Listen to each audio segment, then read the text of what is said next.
सर्वांना मराठी नवीन वर्षाच्या व गुढीपाडव्याच्या खूप खूप शुभेच्छा। गुढीपाडव्यासाठी मी खास श्रीखंड व पुरीचा बेत करणार आहे। त्यासाठी मी सर्वात आधी श्रीखंडाच्या रेसिपीला सुरुवात करणार आहे। सुरुवातीला मी दुधापासून घट्टसर दही व दह्यापासून घरच्या घरी चक्का कसा तयार करायचा ते दाखवणार आहे। घरच्या घरी चक्का तयार करताना सर्वात महत्त्वाची स्टेप म्हणजे परफेक्ट दही तयार होणं। त्यासाठी मी इथे पातेल्यात 1 लिटर फुल फॅट मिल्क घेतला आहे। मी या ठिकाणी कुठल्याही कंपनीचं दूध घेऊ शकता। मी या ठिकाणी गोकुळ स्पेशल दूध घेतलं आहे। आता व्हिडिओमध्ये दाखवल्याप्रमाणे हे दूध सतत रवीने ढवळून घ्यायचे, जेणेकरून दुधावरील साय ही पातेल्याला चिटकणार नाही। हे दूध चांगलं मंद ते मध्यम आचेवरती तापवून घ्यायचं आहे। आता पातेल्यामध्ये मी दही लावणार आहे। त्यासाठी मी दह्याचं घट्ट विरजण घेतलं आहे। नेहमी लक्षात ठेवायचं आहे, दही लावताना विरजण हे घट्टच असावं। त्यामुळे काय होतं, आपण जे दही लावतो ते सुद्धा मस्त घट्ट तयार होतं। आता यामध्ये आपल्याला सुरुवातीला आपण जे दूध गरम करून घेतलं आहे ते दूध आपल्याला कोमट करून यामध्ये घालायचं आहे। जर तुम्ही दह्याचे विरजण हे पातळ वापरले तर दही सुद्धा पातळ लागेल, त्यामुळे ही विशेष काळजी घ्यावी। आता अशा प्रकारे दूध आणि दही हे चांगले एकत्रित मिसळून घ्यायचं आहे, जेणेकरून आपलं घट्टसं दही तयार होईल। आता उन्हाळ्याचे दिवस असल्यामुळे हे दही आपलं 7 ते 8 तासामध्ये छान तयार होईल। उन्हाळ्याचे दिवस असल्यामुळे हे दही 7 तासामध्येच लागले होते। त्यानंतर मी हे दही 1 तास फ्रीजमध्ये ठेवले। फ्रीजमध्ये दही ठेवल्यामुळे दह्याला मस्त घट्टपणा येतो व दही छान सेट होते। तर तुम्ही जेव्हा केव्हा दही लावाल, दही लागल्यावरती दही 1 ते 2 तासापर्यंत फ्रीजमध्ये सेट करून घ्यायचं आहे। आता मी तुम्हाला दही चमच्यावर घेऊन दाखवते। तुम्ही बघू शकता या ठिकाणी दह्याला किती छान घट्टपणा आलेला आहे। या ठिकाणी आपलं चक्का करण्याकरिता लागणारं परफेक्ट असं दही तयार झालेलं आहे। आता या दह्यापासून चक्का तयार करूया। त्यासाठी मी एक बाउल घेतला आहे आणि आता यावर अशा प्रकारे चाळणी ठेवून घ्यायची आणि त्यावर स्वच्छ धुतलेलं सुती कापड किंवा रुमाल अशा प्रकारे चाळणीवर टाकून घ्यायचं आहे। आता या सुती कापडावर सर्व दही टाकून घ्यायचं आहे। तुम्ही जर श्रीखंड दुसऱ्या दिवशी करणार असाल तर हा चक्का आदल्याच दिवशी तयार करून फ्रीजमध्ये ठेवून द्यायचा आहे, म्हणजे जेव्हा केव्हा तुम्ही श्रीखंड करणार असाल तर तुमची घाई होणार नाही। तुम्ही हा चक्का रेडीमेड विकत सुद्धा आणू शकता। ह्या प्रोसेसमध्ये जे काही दह्यामध्ये एक्सेस वॉटर असेल, म्हणजेच दह्यामध्ये जास्तीचं पाणी असेल, ते सर्व निथळून जाईल। आता व्हिडिओमध्ये दाखवल्याप्रमाणे रुमालाची पुरचुंडी तयार करून घ्यायची आणि थोडं प्रेस करून पाणी काढून घ्यायचं आणि मग अशा प्रकारे लॉकिंग पिनच्या मदतीने हे लॉक करून घ्यायचं आहे आणि त्यावर जड वस्तू ठेवायची आहे, जेणेकरून दह्यातील जास्तीचं पाणी हे निघून जाईल। तुम्ही या पुरचुंडीला गाठ मारून ते किचनच्या बेसिनच्या नळाला टांगून ठेवू शकता, परंतु आता उन्हाळ्याचे दिवस असल्यामुळे चक्का जास्त आंबट येईल, त्यामुळे मी हे फ्रीजमध्ये ठेवणार आहे। जर थंडीचे दिवस असतील तर तुम्ही हे रात्रभर बाहेर सुद्धा ठेवू शकता।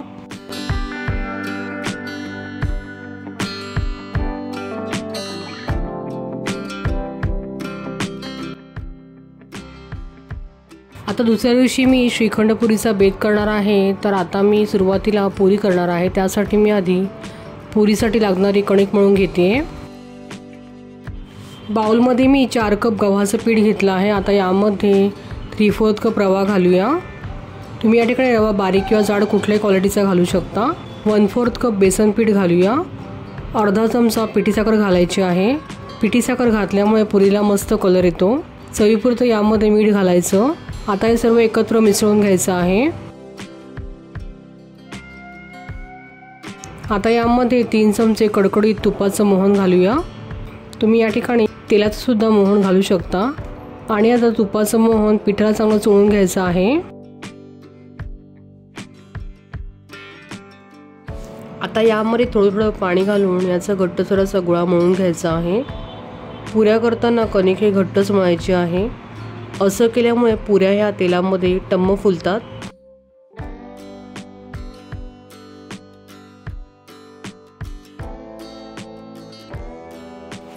पुऱ्यांची कणिक मळून झाली आहे। आता ही 1 तासांपर्यंत झाकून ठेवायची आहे।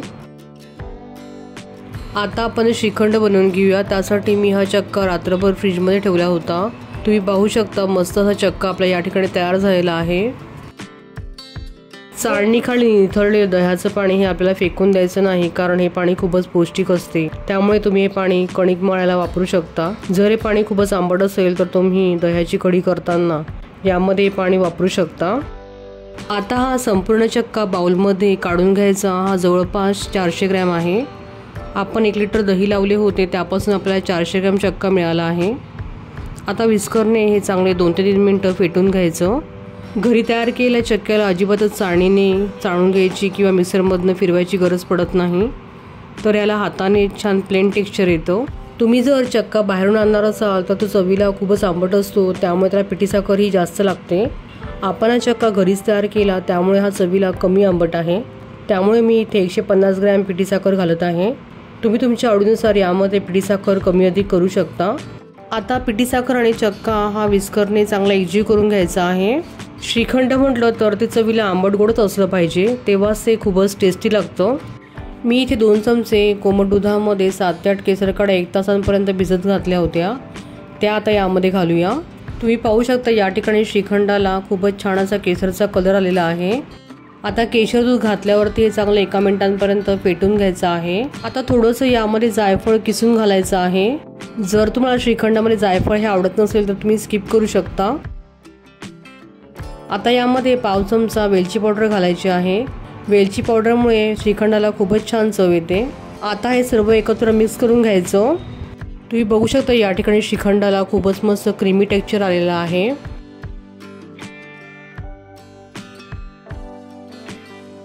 आता यामध्ये बारीक कापून घेतलेले पिस्ता व बदामाचे काप घालूया आणि पुन्हा हे सर्व एकत्र चांगलं मिक्स करून घ्यायचं आहे।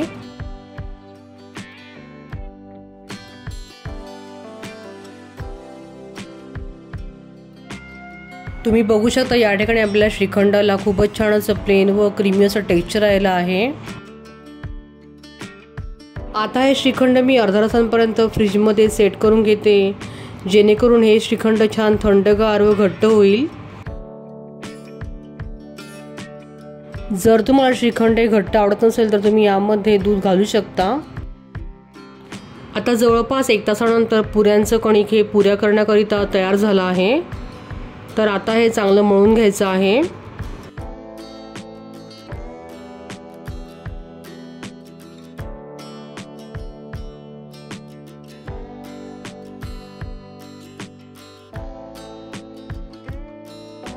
आता यातील थोडासा गोळा काढून घ्यायचा व व्हिडिओमध्ये दाखवल्याप्रमाणे एक समान गोळे तयार करून घ्यायचे।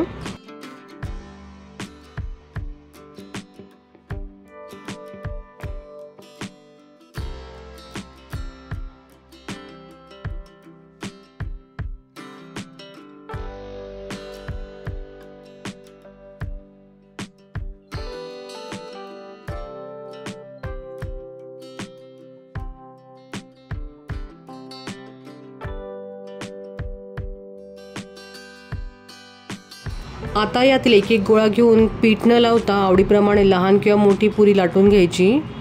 पुरी लाटताना ती थोडी जाडच लाटायची, जेणेकरून तेलामध्ये पुरी मस्त फुलेल। या ठिकाणी मी काही पुऱ्या लाटून घेतल्या आहे। आता आपण ह्या पुऱ्या तळून घेऊया। मी कढईमध्ये तेल तापवून घेतलं आहे। आता यामध्ये छोटासा कणकेचा गोळा टाकायचा। या ठिकाणी पुरी तळण्यासाठी तेल चांगलं गरम झालं आहे। आता यामध्ये एक एक पुरी टाकून तळून घ्यायची। पुरी तळताना गॅस मीडियम ते हायवर ठेवावा। तेलाचं टेम्परेचर हे परफेक्टच असायला पाहिजे, तेव्हाच पुऱ्या तेलामध्ये चांगल्या प्रकारे फुलतात। तुम्ही बघू शकता या ठिकाणी पुऱ्या छान तळल्या गेल्या आहे आणि पुऱ्यांना छान कलर सुद्धा आलेला आहे। आता अशाच प्रकारे उरलेल्या सर्व पुऱ्या मी या ठिकाणी तळून घेत आहे। पुरी तेलामध्ये सोडल्यावर झाराने अशा प्रकारे थोडं प्रेस करायचं, म्हणजे पुरी मस्त टम्म फुलते। तुम्ही पाहू शकता पिठी साखर घातल्यामुळे पुऱ्यांना खूप छान सुरेख रंग येतो। ह्या पुऱ्या तळल्यावरती बराच वेळ अशाच फुललेल्याच राहतात। तुम्ही बघू शकता या ठिकाणी आपल्या पुऱ्यांना तेल जास्त लागत नाही। ह्या तेल पीत नाहीत व कमी तेलकट होतात।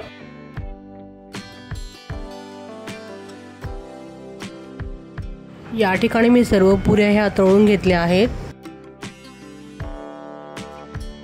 अशा प्रकारे गुढीपाडव्यानिमित्त श्रीखंडपुरीचा बेत तयार झाला आहे। जर तुम्हाला माझी ही आजची रेसिपी आवडली असेल तर माझ्या चॅनलला लाईक, शेअर आणि सबस्क्राईब करायला विसरू नका। पुन्हा भेटूया अशाच एका व्हिडिओसोबत सखी संगीनी किचनच्या पुढल्या भागात। धन्यवाद।